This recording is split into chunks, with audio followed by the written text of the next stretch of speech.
It's getting really the synchronization of when the song and when it's pretty good, pretty close. All right, good evening, everybody. Glad that you could be with us. We're going to start our Bible study here real quick. We're looking in 2 Samuel chapter 8, and also we're going to be jumping over to 1 Chronicles chapters 18 and 19.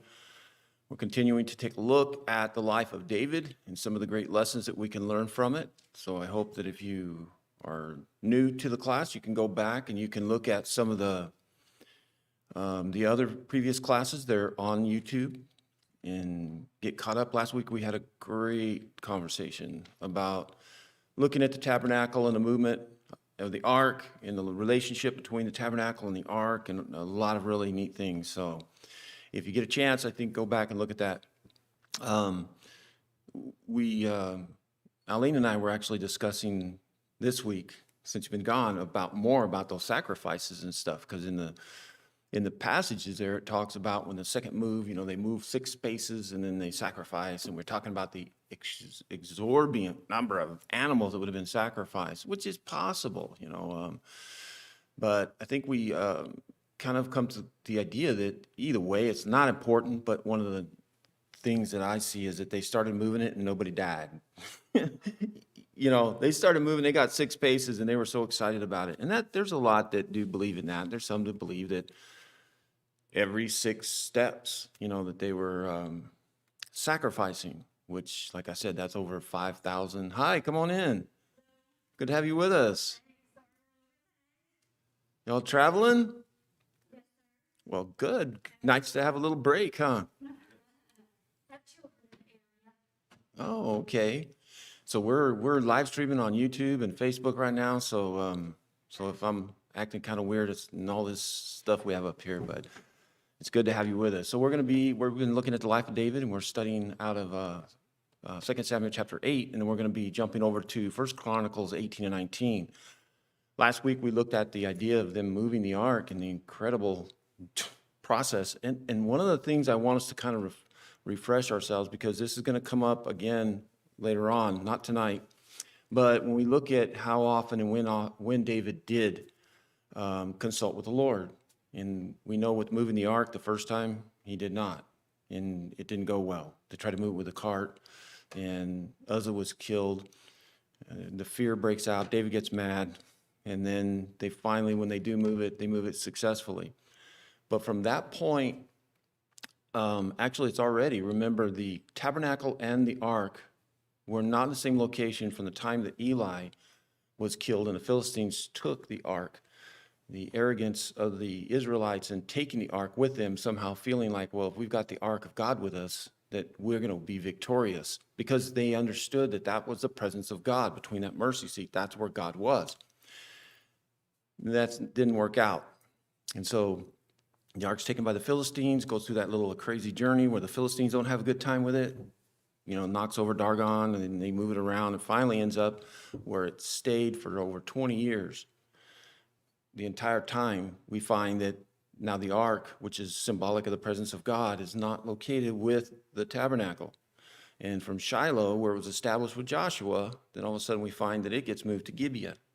Because, and the way we know that is because that's where the text comes to when he comes to move it the second time. He leaves the priest there and some of the Levites at Gibeon. That's where Saul was ruling, to continue to offer sacrifices according to Mosaic law and all that was prescribed.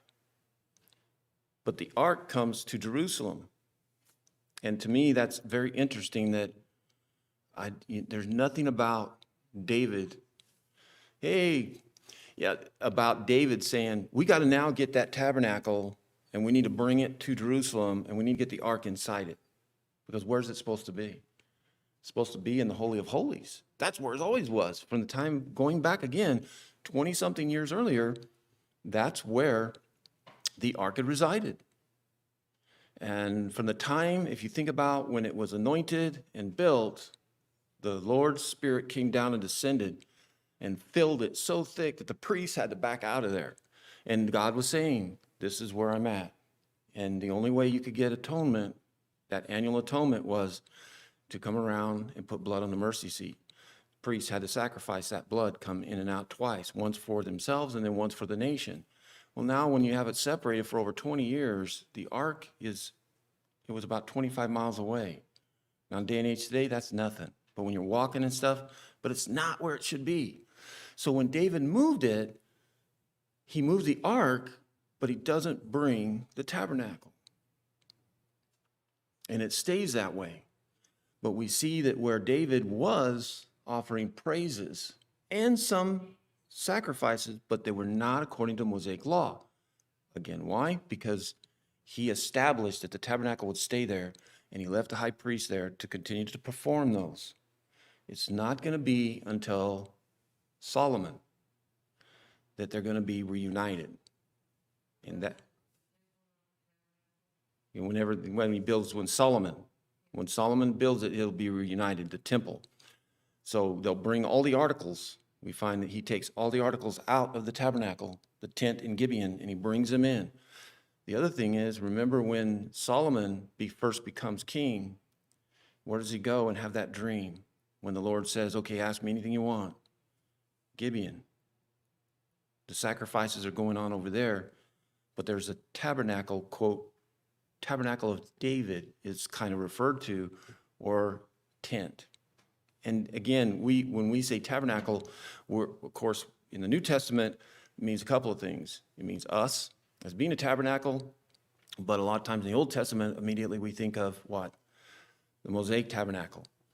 But we find that when David was coordinating the move of the ark, he built a tent or a tabernacle in which he was going to bring the ark and then place it in there. So I just thought that is just something incredible about the relationship, because in Psalms, we went over there and it says that God, through the psalmist, says, I gave up on Shiloh. I left there on purpose. And that, again, goes to the time of Eli and the sinfulness of the people, where God seems to have withdrawn away, and he doesn't really come back until the temple's built by Solomon. So David's going to have it all his life, and he's going to have the ark there in a tabernacle, but it's not going to be his. Later on in Acts 15, where we find the council considering the idea of the Gentiles coming together, he quotes there James in a message Holy Spirit guided about the idea of rebuilding the tabernacle of David. Now that, there's a lot of things that allusions can overlap and mean, but it's interesting that, that's where his tabernacle, if you reference it to Jerusalem, was one in which where God dwelt with David in a sense, in a special relationship. And it wasn't something that's important. The importance was where God's at. You can offer sacrifices anywhere, right? I mean, you could build an altar, but where's God? And so we know that these shadows of the Old Testament are so powerful in the way that they would help to teach you and I today the real thing. And, then Peter describes the idea that guess where the tabernacle is of God now? It's us. It's within us, these sacrifices and stuff. So if you got time, go back. You can check that class out. Tonight, as we look at the evolution of going from this shepherd boy all the way through to serving in the house of Saul, to then his life on the run in the wilderness, all that relationship, and then the death of Saul. And then after the death of Saul, he goes into Judah. He's anointed by the elders of Judah, but he doesn't have the 10 northern tribes. And after that, a few 7.5 years of a civil war that goes on, we find then the reconciliation of all the tribes coming together. Then this amazing, I still think, just an incredible idea of establishing a neutral place to rule from. And it's not so unusual and unknown, because Jebus was a city that was known for where a couple of things very significant. One is where Mount Moab, where God had taken Abraham and guided him to sacrifice Isaac. Another one is that Melchizedek, when Abraham was coming back, and he stopped and he paid honor to Melchizedek. This is the same area, Jebusites. So it's not insignificant, but what's interesting is that when the children of Israel came in, they never could conquer that area. They failed to take it. So no tribe, even though it was an inheritance, was ever able to take it. So David takes it. And we know that, if he's asking God and inquiring of God when he comes into the tribe of Judah, after Saul dies, and he asks God, he goes, God, what city should I go rule at? And he tells him Hebron. That this is not an accident, that he just drew a map and went, let's take my capital and put it there. That it was something guided by God to say, I want Mount Zion. I want my city to be where the Jebusites are at. So all of this is a progression towards this establishment of a united kingdom, a kingdom that was going to represent the greatest king that was to come and the greatest kingdom to come, and one that would never, and this is only going to last between David and Solomon. We're looking at, between 40 and 40 years of ruling, about 80 to 80, 90 years. That's it. Then it fractured back. Now think about that. I mean, you just take the bookends of it. You have David come in and start to rule Judah, and then he finally unites all the tribes, and then when he dies, and after Solomon dies, then we find that it's torn apart again. Bam, it goes back to where you have Judah again, and now you have the 10 northern tribes. So it's really, I can understand from a Jewish point of view of saying, man, that's the kingdom we want of David. That's the king, that's the kingdom, that's what we want to establish. And honestly, that's what they want today, to be established in Jerusalem, and believing that that's going to occur again. But it's not settled yet. We still have a lot going on, because as soon as he comes in and starts to rule, he has to deal with the Philistines, finding out that he's now unified the entire tribes. And so they come in and they try to attack him, and he's able to destroy them. But they're always going to be, for some years, they're going to flare up on him. But he doesn't have a stable boundary. When you look at around the enemies that he has, because of the relationship that spiritual with God created a weakness of the nations and the ability of the nations around them to come in and harass them, dominate them from the period of the judges. Remember, every 40 years or so, the Amorites, the Moabites, or the Philistines, or somebody would come in and just punish them, and then God would bring them a deliverer, a judge. So you still have this young nation that's being established, and that's what he has to continue to do. And so he's doing this with God's blessing. And you can see, though, even though generally he has God's endorsement, there are moments where he does not listen to God. And that's us as Christians. We may have this relationship with God, and we're following after him, and we're in a good relationship with God, but it doesn't mean that we don't sin, right? We all sin and fall short of the glory of God. 1 John chapter 1 talks about that idea, in 1 John period, talking about the idea that if you think you're without sin, you're making God a liar. So I see that as well with David, where David has this beautiful relationship with him. God describes him as a man after his own heart, but at the same time, he does these things where you can see he just seems to have lost his spiritual mind and just blocked it and did his own thing. He did it with the ark. He's going to do it again a couple more times here, where we're going to see some a lot more tragic results, some not so much, but it's still there. So we can as well relate to David in the idea that we seek after God, we ask for God, but anytime we start to think that we can assume to know what God wants, we can get into trouble. So the next phase here we find is really a time of war and battles that are going to occur. And David, in his abilities, remember, he's been fighting, I would call, guerrilla warfare. He's been on the run. He's been able to hide and evade. But that first time, even when the Philistines found out about that he would united all the tribes, that he went out after them. He took off. He left Jerusalem, and then immediately comes around and attacks. Now it's a nation state. He's established it, but now he has the enemies around. Now, if we go back to the initial promises that God had given the children of Israel, the boundaries had never been obtained. They never grabbed all the land that God had said they should have, all the way from the Euphrates up north. We're talking about modern day Iraq, along the coastline, all the way down to Egypt. All that land, it should have been theirs. They didn't come close. There's all of these things that were, yes, God has given these promises to us, but a lot of times we are the ones that fail. It's not that it's not like they become void. That's another part where I see this, that, I remember thinking, wow, man, they kind of like settled with a really reduced territory from what God had promised them. I always thought, why didn't Joshua or one of the judges go, hey, man, we got some land to take? Just seemed like they settled, they stopped. And David is going to expand the kingdom to its biggest boundary. And his son Solomon is going to benefit from this. And Solomon is not the warrior. David is the warrior. David is the kingdom builder. And that's the difference, because I used to always also think, well, why don't they want a kingdom of Solomon? Solomon was the wisest man. Nations came to him. They thought he was amazing. But David was the one that was a kingdom builder, a kingdom sustainer.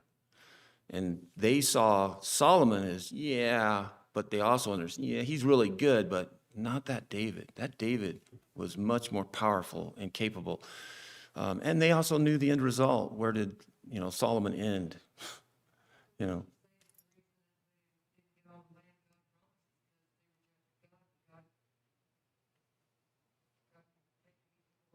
Absolutely. Becky said, I'm repeating, by the way, so if you say something so that everybody else can hear, on Zoom and Facebook and all that. Becky was saying that one of the reasons that they probably failed is because they walked away from God. Absolutely. They failed to obtain it. And that's kind of what I was trying to pull in with us today, is that that's what happens to us, isn't it? We don't get a blessing, or we're not being blessed, and we think that somehow, well, maybe it's just too big, I can't get it, or it was just too big of a promise, or, maybe it's not really. Scripture says, you draw near to me, I draw near to you. So the failure is on us. It's not, that's why I was trying to say, and I get distracted, but that God doesn't just say, okay, well, here's your promise. You settled on this, so that's gone. You don't get that now. That's no longer a part. You gave that part up. No, our promise is solid and consistent, and if God said it, it's there for us. Now, how much we obtain, that's us, and that's what we see as David is building his kingdom. So let's jump right in. This is going to be full of war and battle and some scripture, but I wanted, I really debated on how much to go into this, but I think we need to understand who David is in this aspect. We've got the Psalms, and he's got this amazing ability with poetry and being a musician. And expressing spiritually who he is. And then you have this other complex side where he is a warrior, a bloody king, a man who can command. And he has who's his commander? Joab. Remember, we had a problem with Joab. Joab really was upsetting the situation when David was negotiating. Joab's the one who murdered Abner and caused, a pause in the negotiations between the northern tribes. Abner had come down and said, I'll bring you the tribes. And when Joab shows up after Abner left, he approaches David and he goes, what are you doing? What are you thinking of? Why did you let him go? He's just here trying to scout him out.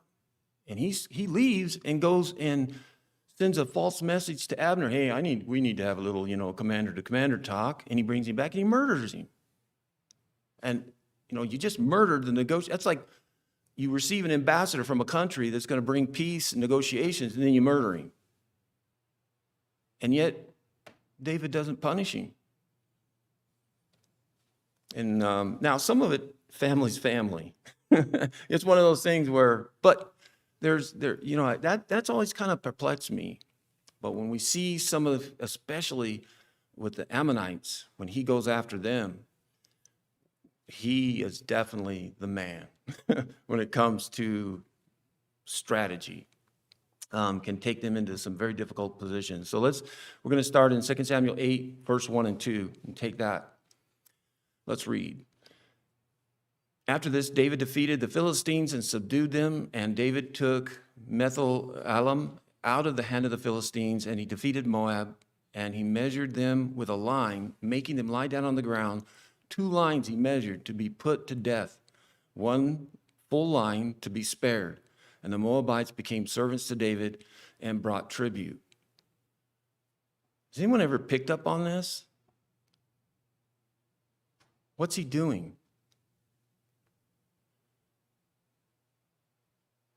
He defeats a lot of nations in this text that we're reading. This is the only place where we find this type of punishment after defeating his enemy.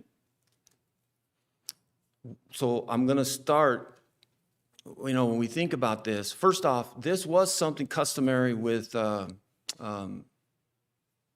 kings and rulers of that day and age, where they would, the Romans did it in a different way. The Romans had a thing they called decimation of the troops, where they would take and like every 10th soldier, kill them, execute them. It was a form of discipline to make them aware that the emperor or the Caesar was serious. And it wasn't all the time, but a commander could do that. He could say, they're out of control, they're not accomplishing what I want them to do, I'm ordering decimation.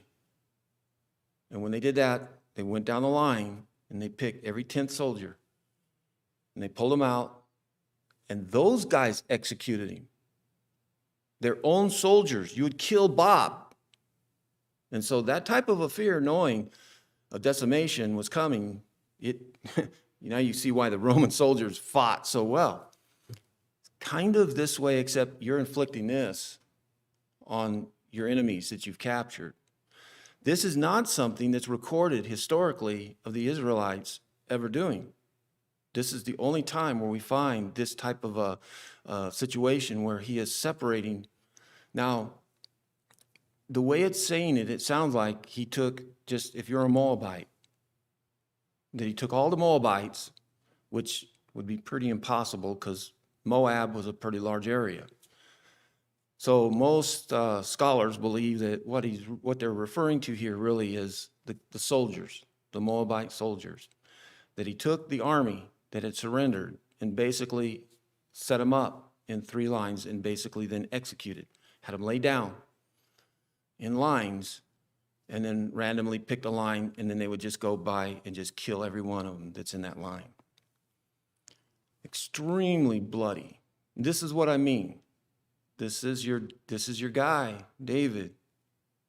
It's so spiritual, so loving. And can you understand why God later on says, David, you're not building my house. You're a man with blood on your hands. But why the Moabites? Can you think of what relationship, I'll ask, did David have with Moab? I know this is really like, and it's so if you can't answer, it's fine, because it really is something pretty deep. You have to really think deep about.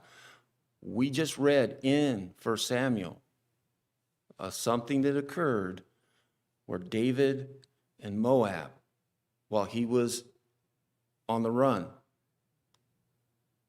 And I don't think that you pick up on it until we come to this, and then it's even more perplexing. If it would have been any other nation, you could go, but when you realize the connection that David has with Moab, it's even harder to swallow why he would do this to them. So let's jump back into 1 Samuel in the cave of Adullam. If you recall, his family comes there. And in chapter 22, verses 3 and 4, we see, and David went from there to Mizpah of Moab. And he said to the king of Moab, please let my father and my mother stay with you till I know what God will do for me. And he left them with the king of Moab. And they stayed with him all the time that David was in the stronghold. So doesn't it even make it a little harder to go, so he took care of your parents, and then when you're in power, you go in after you've gone to war with them, and then you turn around and you basically decimate. You go through and execute like this. Not just, okay, you're defeated. This would be like a war crime today, honestly. This would be a violation of the Geneva Convention. Once a combatant does not have the ability to fight and surrenders and white flags it, under the Geneva Convention of Modern Warfare, you cannot just execute them. You have to bring them in as prisoners. So that's how bad this is. And this is the Moabites, the very people that he took his family to and said, would you take care? Not just snuck them into the country. He went to the king and asked. So where are his parents now? See, we don't know. That's something that, we don't have revealed. But some have. And it's really extra biblical or Jewish tradition in looking at this. They've tried to explain it as possibly that they were murdered in Moab, his parents, and so David's taking vengeance upon them for his parents. Now that is just Jewish oral ancient tradition, the way that the Jews looked at this. But there's something else as well. Now, what is it again? I'm trying to get you to drag this out. There is a big connection between David and the Moabites. Did you realize he's related to them? Can you guys think of a relationship in the genealogy where he's connected to the Moabites? You're going to kick yourself when I tell you. Remember Ruth and Naomi? Where did they go during the famine? It's his grandmother, Ruth, the Moabite. Ruth. What's that? Yes, through Obed. When they marry Ruth, right? And then when you see right at the end of the book of Ruth, it says the genealogies, and guess who's there? David. So David has the bloodline of Moabite. So again, that doesn't make it easier, does it? It makes it a little harder to understand. Okay, so again, why would David go in and again, why I'm saying this is that we have this, the stories that we have are precisely the way God wants us to have them, right? There's a lot of stories around, I'm sure, as he's going out and conquering, as David is doing all of this, that they could have wrote and included. But we know that what we have is very specific for a purpose.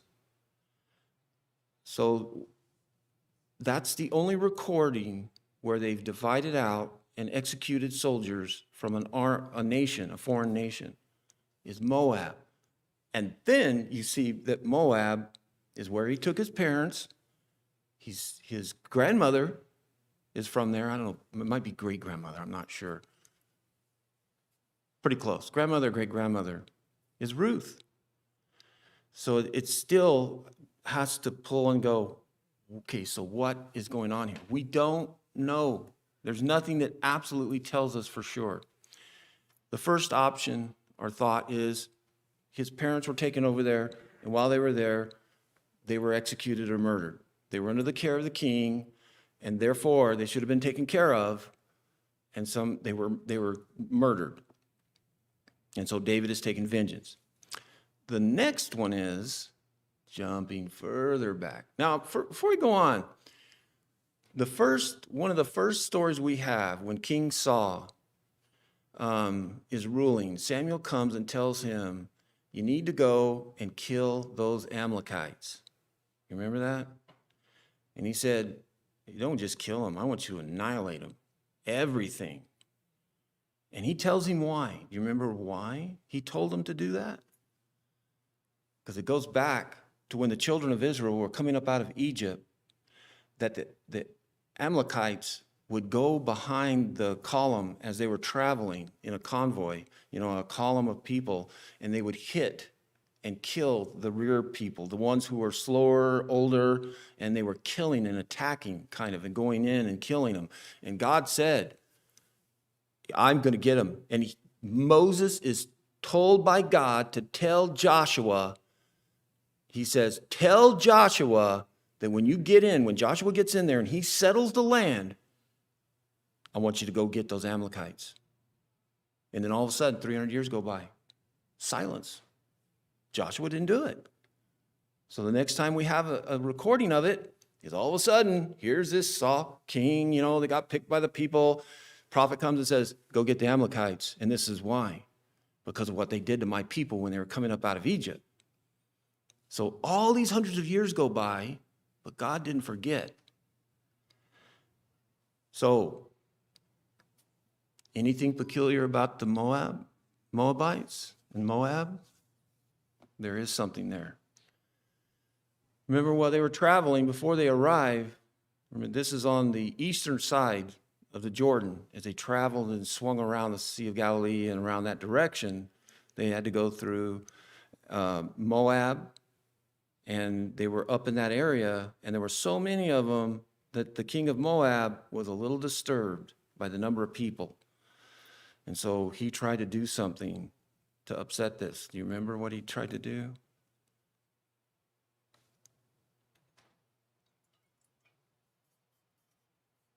He wasn't going to be able. He wasn't going to be able to take them out physically. He had already witnessed the fact that they're pretty good fighters. So he takes an indirect path. He takes a couple of them, but we'll just focus on this one. He goes and gets a prophet of God. Do you remember Balaam's and the donkey story where he goes and he hires Balaam to come and to stand up and give a curse on God's people? It's Moab. It's Moab that does this. So you say, okay, well, that didn't work. Well, there was something else that happened to the Moabites that Balaam told him. Because one, he didn't curse them, he blessed them, and we'll come back to something that he says as well in that moment. But then he tells them, you really want to get them? Get them through our women, mingling with their women. And they start that. And remember Phineas, when he comes out and the plague and the vipers and snakes are biting them all? It's because of the immorality, the Moabite women that the men were taking. And God had brought that upon them because that was the Moab. It was Moabites. And Phineas is the one who runs out, and kills them and stops this plague, this punishment coming from God. Well, coming back again to Balaam, one of the things that he said, going against what he was paid to say, is in Numbers 24:17. He says,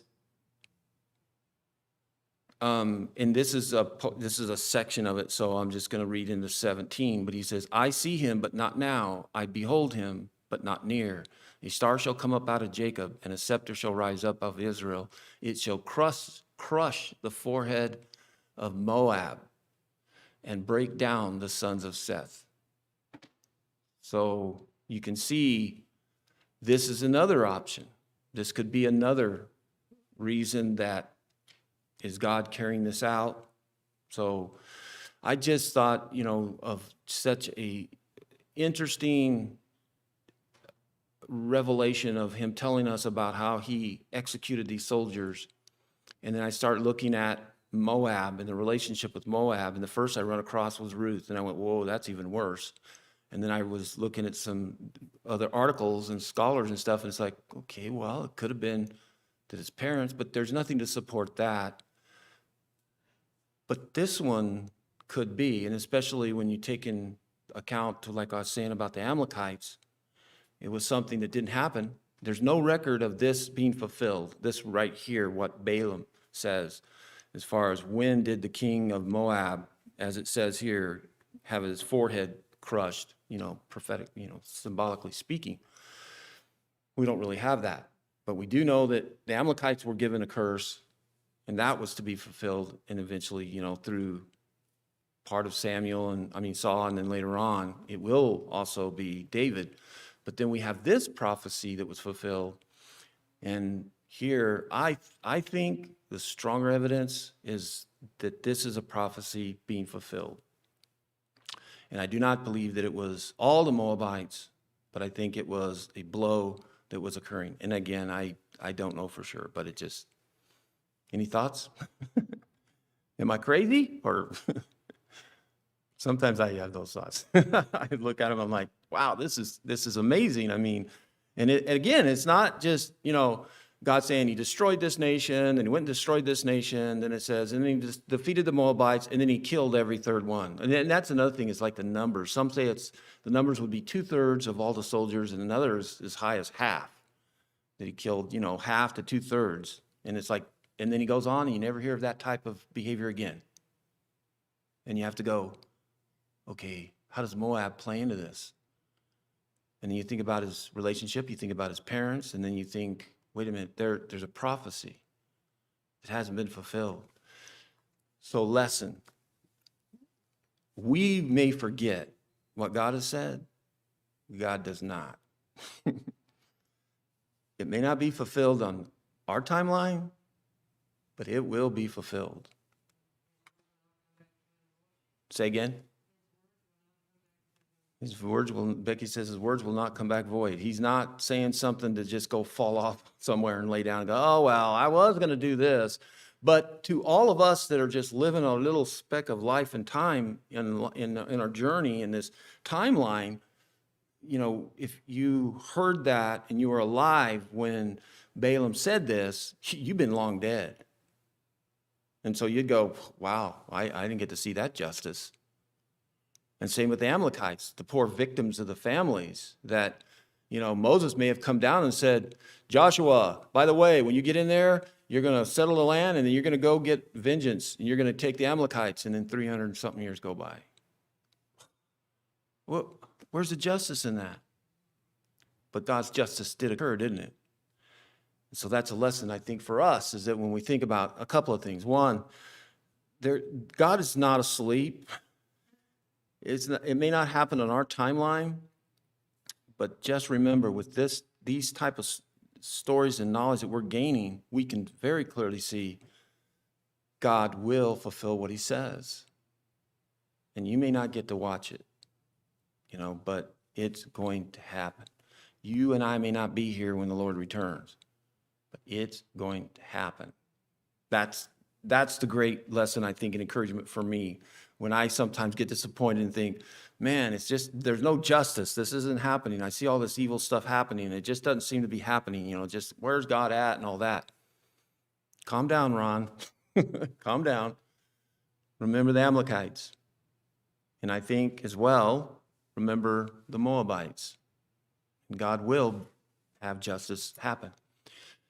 So let's come back. We'll get back over to our conquest, and when he comes in and some of the nations. And it's interesting that how in what nation and as he conquers and goes about this, it's kind of interesting. And there's a lot. So let's jump back over into 2 Samuel chapter 8, 3 and 5 through 5. David also defeated Hadadezer, the son of Rehob, the king of Zobah, as he went to restore his power at the river Euphrates. And David took from him 1,700 horsemen, 20,000 foot soldiers, and David hamstrung the chariot horses, but left enough for 100 chariots. And when the Syrians of Damascus came to help Hadadezer, the king of Moab, David struck down 22,000 men of the Syrians. A couple of things in this that you see when he says he went up to restore his power at the river Euphrates. This is the boundary. That's where he's going. And it's interesting that as he's going through there, then people are trying to attack him. And these are not small forces, by the way. So I'm going to ask you, what's the deal with these chariots and hamstringing horses? And what does that mean when it says hamstringing a horse? I don't know if we know what that means anymore. I mean, it's...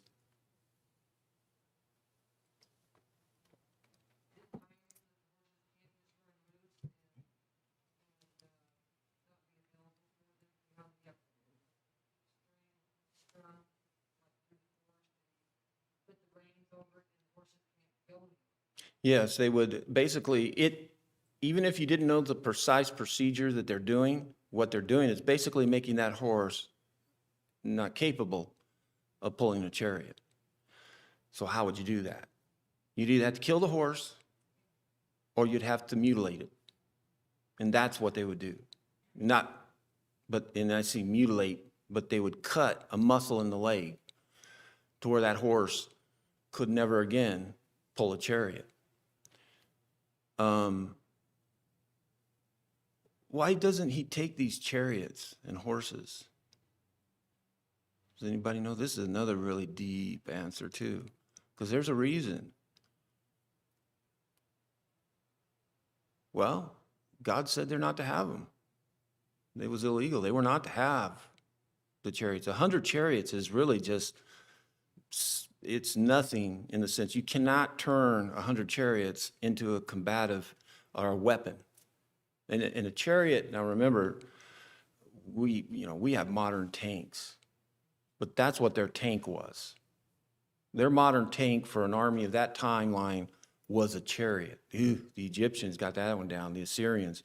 I mean, the Egyptians, if you've looked at their chariots and looked at the history of and the design of those things, I mean, the Hittites is another one where they could shoot from the chariot, and they'd have two people won't drive, and one would just sit there and just be able to pop arrows out. Probably similar to the accuracy of like the Apache and the Indians did, the Comanches especially, where they could shoot an arrow off a horse and hit their target from underneath, on the side, anyway, and they started training when they were little. So a chariot was a weapon, and that was something that was forbidden. But it's interesting, he left enough for 100. And I thought, okay, wait a minute. You're not supposed to have, you're not supposed to have the horses. This is not something that's really permitted. But what you find is really, it's more of becomes like a logistical vehicle, or, it's not something that's going to be able to be used as a weapon. Something to transport messengers maybe, or something like that. I don't know. But I just saw that and realized that, there's something, what is it about this? But even the Syrians, everybody is starting to learn. Now think about this. I mean, if you're a nation that borders this newly united nation, first off, the Philistines were really smart, because as soon as they learned that David was a champion, because they wrote songs about him, remember, killing Goliath? Well, the Philistines knew that guy, and immediately when they learned that he had united them, they went after him, because they realized, we let this guy continue to build that nation up. No more free grazing for us, because that's what they would do. Remember the Philistines, even the battle with Eli. They'd come in and they just wreak havoc. When Saul, they just come in and start pillaging. They'd come in and just take what they wanted, and it was like a nation with no borders. But it's changing. So this intelligence and these kings and everybody around them are looking at him going, this is a threat. Even if he doesn't expand, just his presence there is something that's very threatening to us, and he is powerful. So we've got to take him out while we can. So anybody, that's why I see that Hadadezer, when he is attacked and defeated, that Syrians they have a vested interest that they're going to want to do this. We see this all the way down to Pharaoh Necho. Later on, in the history, we see this where these kings, these other nations will try to align themselves in order to protect themselves, because the enemy of my enemy is my friend. And so we see that with the Syrians here. But he struck them down, 22,000. I mean, that's the brutality, I think, that we can't grasp when it comes to warfare of that day and age. How many thousands would fall in one day?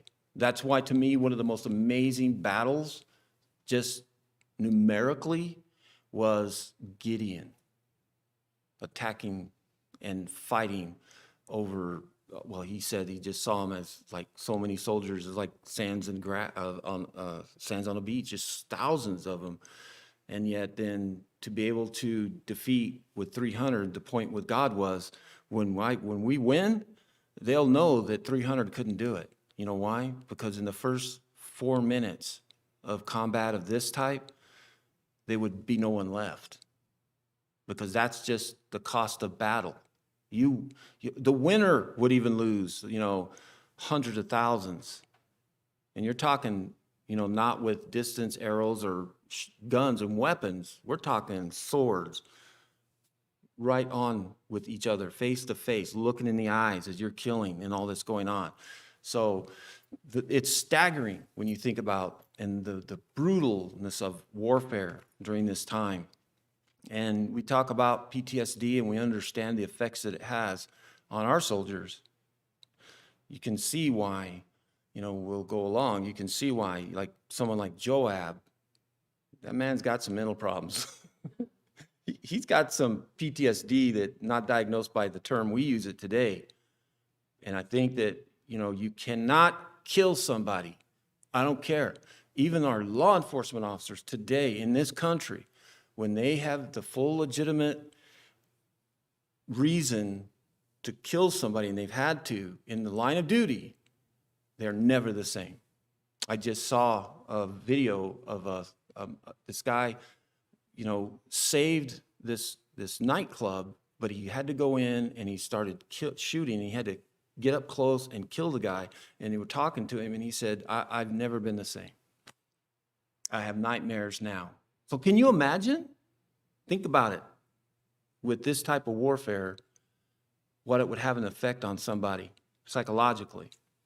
And why, again, there's an aspect of David where God sees that as well with him and the way that he's going through. So, but God has a very good purpose for him, and it doesn't diminish the fact that, yes, he may have this aspect of him, but he's still somebody that's very blessed by God, and he's very loyal to God and very, loving of God too. So let's jump on over to 6 through 8. And when David put in garrisons, Aram of Damascus and the Syrians became servants to David and brought tribute. And the Lord gave victory to David wherever he went. And David took the shields of gold that were carried by the servants of Hadadezer and brought them to Jerusalem. And from Betheth and from Berathi, the cities of Hadadezer, King David took very much bronze. This is I wanted to show you this idea that where David has a Lord on his side. This is something that, yes, remember, it's kind of in there, but we need to remember that when David consults God, he's victorious. But everywhere he went, he was being victorious and took a lot of plunder as well. So 9 and 10, and when Toi, the king of Hamath, heard that David had defeated the whole army of Hadadezer, Toiah sent his son Joram to King David to ask about his health and to bless him because he had fought against Hadadezer and defeated him.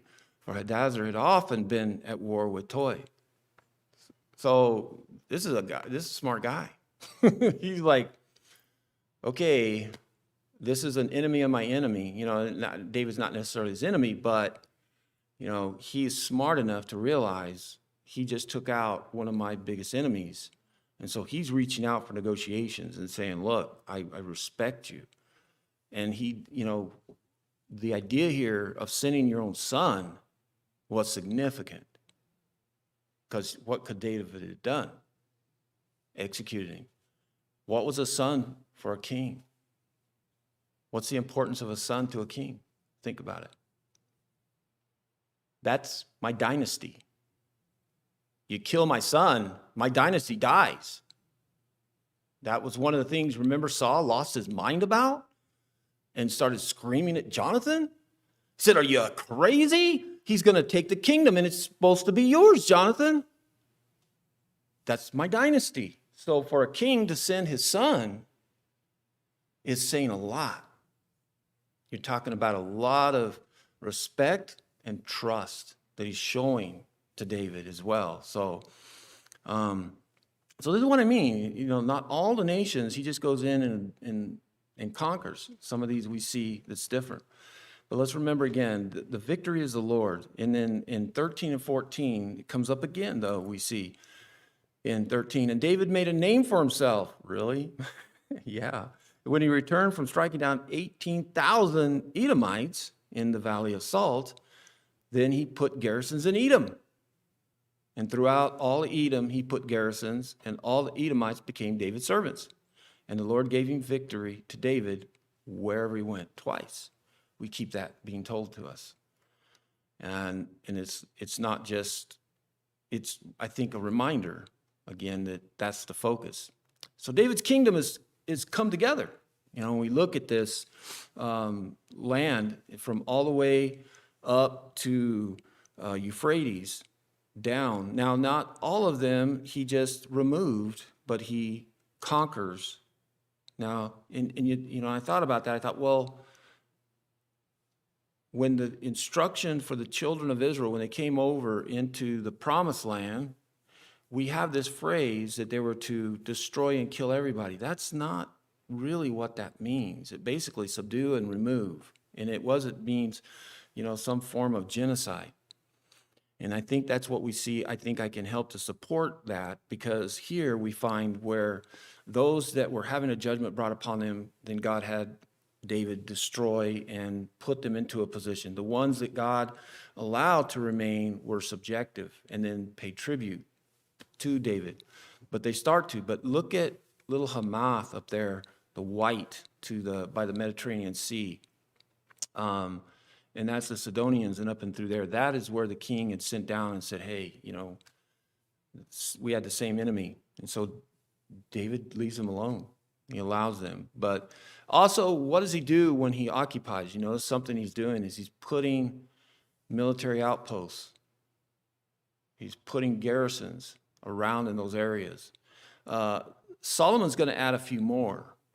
There is some expansion under Solomon, but not to the level of this type of warfare that David had to go through. But we'll see where Solomon also does establish. But look how far south to Edom, where he's putting these garrisons strategically. This is not just, if we had time, you could look at the strategies and extract so much brilliance that people today in modern warfare look at some of these battles. Even Abraham. There's a whole documentary I watched on the History Channel years ago about just the military strategy of biblical characters and the application of what some of those in the Bible did to modern day forces. And that the brilliance of those, we read them in the Bible and think, oh, wow, yeah, that's just really neat. But no, they were very brilliant strategies, and that's what really the occupation, the extent of David's kingdom we see. All the way down south to the Gulf of Aqaba, you know, Solomon's going to use that port. And that gives him access. Think about it. That's a very valuable access to the Persian Gulf, around down, you know, into Africa. And so by occupying that area there, he's got access. That's one of the things as a nation, as a king, you want to have access to water, to be able to, you know, have transportation, commerce, and stuff like that. And all the way north up into by the Euphrates, and there's Hamath. And the Sidonians are the ones down to the right there we see. That's the region of the Sidonians. This is just another map, a couple of maps I put together and looking at to the extent. The one on your, I guess, on the left there, it's kind of the victories, the directions in which he spread out in going after these. This is securing the kingdom. And that's why I said, you know, when we were talking about it at the beginning, the idea that this type of a king is what they wanted. And they thought that the Messiah was going to come, the Christ, and be able to do this, basically. Come in and be able to reestablish with strength and with God, because no other king that they had such a relationship with God as David. No other king they had ever had been able to conquer and decisively bring such peace as David. So, but then those pesky Amorites, you know, they get this idea. So now I'm going to jump over to 1 Chronicles, over in 1 Chronicles 19. And in the course of time, in other words, as all this is going on, Nahash, the king of the Amorites, died, and his son succeeded him. Those sons, man, I tell you what, they should really listen to their dads. But David's own son, right? And his son succeeded him as king. David thought, I'll show kindness to Hanan, son of Nash, because of his father showed kindness to me. So David sent a delegation to express his sympathy to Hanan concerning his father. When David's envoys came to Hanan, to the land of the Amorites, to express their sympathy. So think about this. You're the king of the hill, man. Everybody should show you something. I mean, this is where another little glimpse we see about this person, David. That when this king died and his son is now taking over, he had sympathy for his father dying. And so he sends a delegation. That nations do that to this day, don't they? To the nations in which they respect. See, that's the other part. We don't send, our delegations to some countries that we think are so opposed to us or our enemies. But those in which we respect, the prime minister of, England or Germany or some of those, will send ambassadors, or the president themselves will go. So this is something that David is showing as well. So he sends a delegation there to show sympathy. This is where it goes bad. That's what I was going to show you. This is the location here of Ammon. So apparently this is another location geographically where David is allowed the king to continue to rule in the middle of his power and his reach, his sovereign, as we would say. David's sovereign is including Ammon. And so he has a special relationship with the king of Ammon. And so, of course, he's going to send them down. But in chapter 19, verse 3, we read 1 Chronicles, but the princess of the Amorites said to Hanan, do you think, because David has sent comforters to you, that he is honoring your father? Have not his servants come to you to search and to overthrow and to spy out the land? I think, when you look at rulers and people in power, the people that are around them, we see it even in our country, right? Where, the people around our presidents and governors and people, all of a sudden they're involved in doing things that you go, why did they do that? I mean, I don't want to even, so a lot of our history is still real sensitive to even bring up, but we can go back in our current history all the way back to JFK and the Bay of Pigs and looking at some of those historical things where the advisors around the man in power is given some advice and then they act upon it. Doesn't necessarily reflect that leader, but he's responsible. He allowed it. That's the bottom line. And so that's exactly what they end up doing is disgracing the men. And so we're running up out of time. We'll pick up some more later. But do you remember what they do to them? Their beards. They humiliate them. And they shave them. And they become so humiliated, they send a message back to David, and David says, you guys go to Jericho and grow them out, because it was that shameful. So we'll pick up next week and wrap up on the Amorites. And then we're going to come to David fulfilling a promise that he had made to Jonathan. So think about that. So thank you guys for joining me. We'll see you next week. Don't forget, Friday morning, 10 o'clock, we're having the podcast Bible study. We'd like you to join us at 10 o'clock. If you want to join us on Zoom, participate, let me know. We had a great class last week. We had a lot of participation and stuff. It was great. So we'll see you guys later.